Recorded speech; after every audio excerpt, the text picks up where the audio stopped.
Today we're going to talk about center of mass.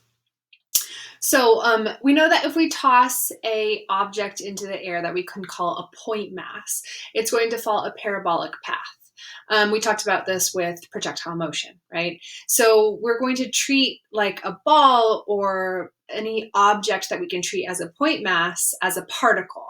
So when we have something that's more complicated, so for example, a baseball bat that you can see in this picture, we can't treat it as a particle because its motion isn't that simple.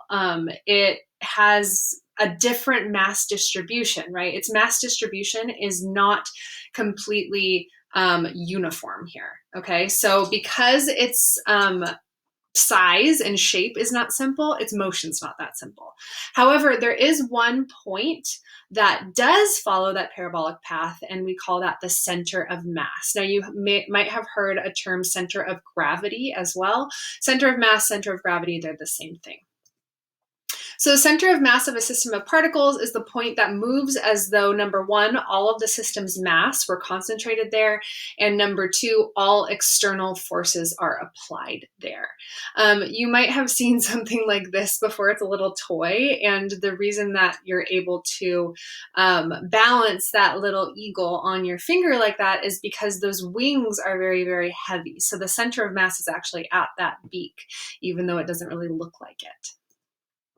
So when you have a two-particle system, so this is a very simple system when we're finding the center of mass, you use an equation like this in order to find where that x-coordinate of the center of mass is. So we have mass 1 times the x-coordinate of mass 1, and you can see that mass 1 is right here. Now here, there's kind of two different ways to do this. If you just see that you have two particles, you can put one of the particles on the origin, and then therefore, if this mass 1 is on the origin, then this x1 would be 0. So this whole term cancels out right here. So it's kind of an easier calculation if you do put one of those particles on the origin, and you'll see that sometimes we do that in these problems in order to kind of cancel one of these terms out. So you have mass 1 times the x-coordinate of mass 1 plus mass 2 times the x-coordinate of mass 2, and then we're dividing by the total mass of the system, mass 1 plus mass 2. So we can see that in both of these cases, we have the same mass 1 and mass 2, and we also have the same like the distance that they're apart, okay? So the center of mass is going to be closer to this mass 2 because it's larger.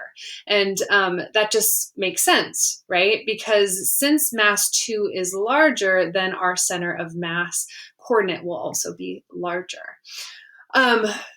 Therefore, closer to mass 2, I mean. So we can simplify this equation right here. So if we simplify this equation, just say, oh, total mass is big M, that's going to be mass 1 plus mass 2. So here, it's the same exact equation here, but instead of writing mass 1 plus mass 2, we just write big M, which just means the total mass of the system. Now, this makes more sense when we have multiple particles, so not just two particles, we have several particles. So we can write this equation with an N amount of particles, where N is just a number of particles that are strung out along a x-axis. So the total mass here will be that big M still, and that will be M1 plus M2 plus so on and so forth until we get to Mn, where N is any number of particles that we have. And then our location of the center of mass will be, again, mass 1 times x-coordinate of mass 1 plus mass 2 times x-coordinate of mass 2 plus mass 3 times x-coordinate of mass 3, so on and so forth until we get to our last mass, our last particle, Mn, whatever number that is, times the x-coordinate of that mass. And then, of course, we're dividing by the total mass of the system. Now, in order to simplify this, if we have a bunch of different masses, we can write it like this. Basically, our total mass of the system, big M, is not going to change. So we can kind of factor that out and have 1 over M in the front here. And then we have a sum notation where we're going from I, which is just our number, our index, from 1 to whatever number of particles we have. And we're summing up the mass of each particle times the x-coordinate of each particle. Now, that was only in one dimension. We can do this in multiple dimensions. So if particles are distributed in all 3 dimensions, the center of mass be identified by 3 coordinates: the x-coordinate, the y-coordinate, the z-coordinate.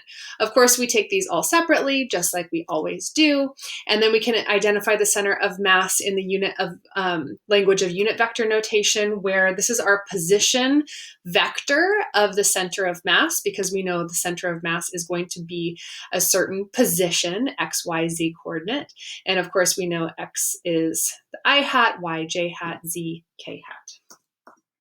Now, if we put these all together, we can just write it something like this, where our position vector of the center of mass is equal to 1 over m, and then we're summing up the mass times the r, our position vector, for each particle. So these are just different ways to write this. Of course, when we're attacking these problems, we're going to split them up into x, y, z direction, find that center of mass, and then we can, use magnitude angle notation if they ask for that, or we can use unit vector notation.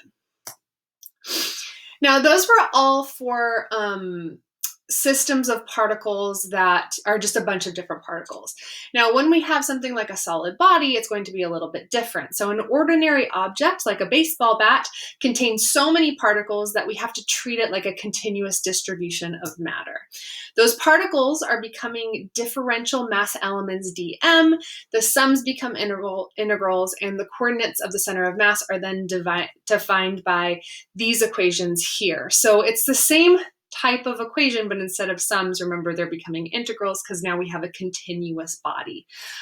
So we have our x coordinate of the center of mass will be 1 over the total mass, and of course this is a constant, so we can factor it out, and then you take the integral of the x coordinate as it changes with we have respect to dm. Same thing with y and z, where that big M, remember, is the total mass of the object.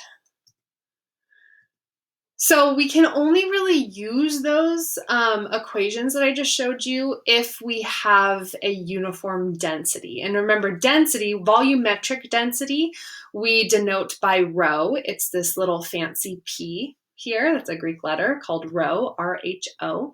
And we know that density is mass divided by volume. So if we're looking at the density of the object, it's going to be uniform, and we have total mass divided by total volume. And here we're taking the infinitesimal, those little tiny mass units. So that will be equal to dm over dv as well, because again, our density is uniform.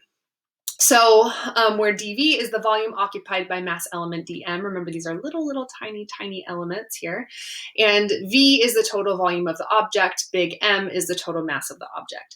Now if you solve this equation right here for dm, you end up getting M over V times dV.